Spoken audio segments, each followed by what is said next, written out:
All right, thank you, everyone. Ooh, is this squeaky? Ooh. Why are we doing that? Okay, yep. All right, cool. All right, yeah, that's just the Lord flowing through this thing, huh? Okay. This morning I'm going to be coming out of Nehemiah, and it's actually Nehemiah 4 specifically, and I'm not going to read the whole thing which I could, and it'd be just as good or better than what I can say. But basically in Nehemiah, it explains that Nehemiah is a cupbearer for the king, okay, at the time. He is a long time after David, and Jerusalem at this point has been completely destroyed because the people of Israel have not obeyed the Lord. They've worshipped false idols, and the Lord has let destruction come upon Jerusalem. So it's been destroyed. It's sitting in ruin. The walls have been busted down. Like there's holes within the city walls. So the Israelites' holy city, their place is in ruins, okay? And Nehemiah is the cupbearer for the king at the time, which he's found favor with this king, even though he is a Jew and this king is not. But the king, essentially Nehemiah asks the king, I feel like I need to go build the city of my God. Will you grant me, I know I have favor with you, would you grant me the opportunity to go rebuild the city of Jerusalem? And the king grants his wish. The king says yes, because he has found favor with the king. He's been a good cupbearer for him. He's helped the king in many ways. So the king allows him to go do this, all right? So the Israelites that have been kind of scattered, everybody starts coming together and rebuilding the city. And in chapter 3, it actually goes through and it lists out. So it's really cool to go through and read that because it lists out all of these normal people who are coming together to rebuild the city. Like it lists out this person's name. This is what they did. This was their job. This is the part of Jerusalem that they helped rebuild. It's really cool. It lists, it's long, but it lists out all of what they're doing. But in chapter 4, basically there's this guy, Sanballat, I believe is his name, Sanballat. But he heard that they were rebuilding the wall. All right, he's not an Israelite. He does not like the Israelites. Hears that they are rebuilding the wall. And he's talking with all his higher up buddies, and they hate it. They're really mad. But they're also mocking it, saying, there's no way that it'll stand. The one guy, what does he say? He says, even what they are building, if a fox should jump on it, he would break their stone wall down. Like he's mocking, well, they're not even going to be able to rebuild it. It's in such ruin. It's just going to crumble again, whatever. But Nehemiah prays to the Lord, prays against these ridicules, the mocking, and they just continue to rebuild this wall, okay? So I'm going to read a little bit here, and this portion starting in verse 9 is actually titled Discouragement Overcome. And it says, but we prayed to our God, and because of them, we set up a guard against them day and night. So because of the people they were mocking, now they're planning to attack and try to stop them from making progress on rebuilding the wall of Jerusalem, okay? So they set up a guard against them day and night. Thus in Judah it was said, the strength of the burden bearers is failing, yet there is much rubbish, and we ourselves are unable to rebuild the wall. Our enemies said, they will not know or see until we come among them, kill them, and put a stop to their work.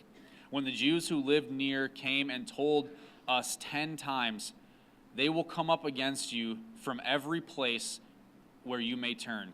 Then I stationed men in the lowest parts of the space behind the wall, the exposed places, and I stationed the people in families with their swords, spears, and bows. When I saw their fear, I rose and spoke to the nobles, the officials, and the rest of the people. Do not be afraid of them. Remember the Lord who is great and awesome, and fight for your brothers, your sons, your daughters, your wives, and your houses.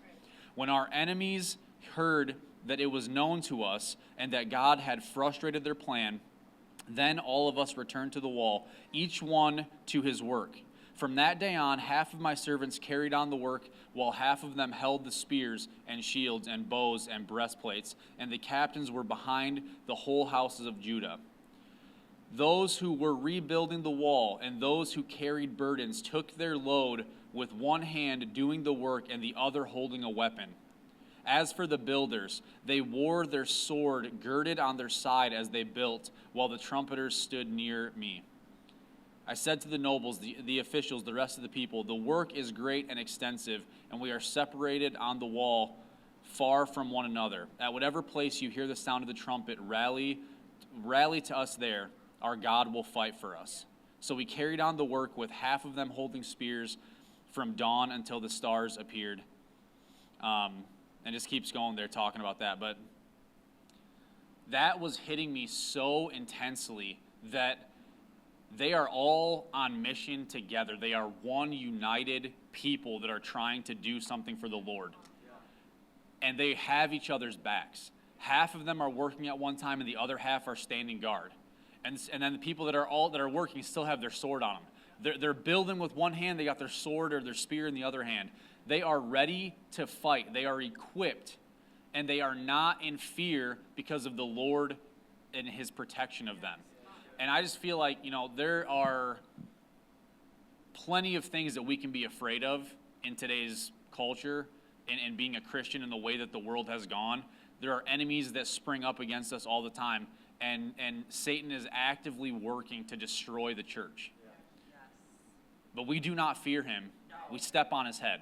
Because the Lord is awesome and he is mighty and powerful and he gives us strength, and because we have prepared. That's the thing that was pressed on me so deeply is be prepared. Be prepared in the word. Have this word on the inside of you so you know it front and back, so you cannot be shaken. So that you are literally standing, whatever you're doing throughout the day, you are working with one hand, and with the other hand you are carrying your weapon, which is the word.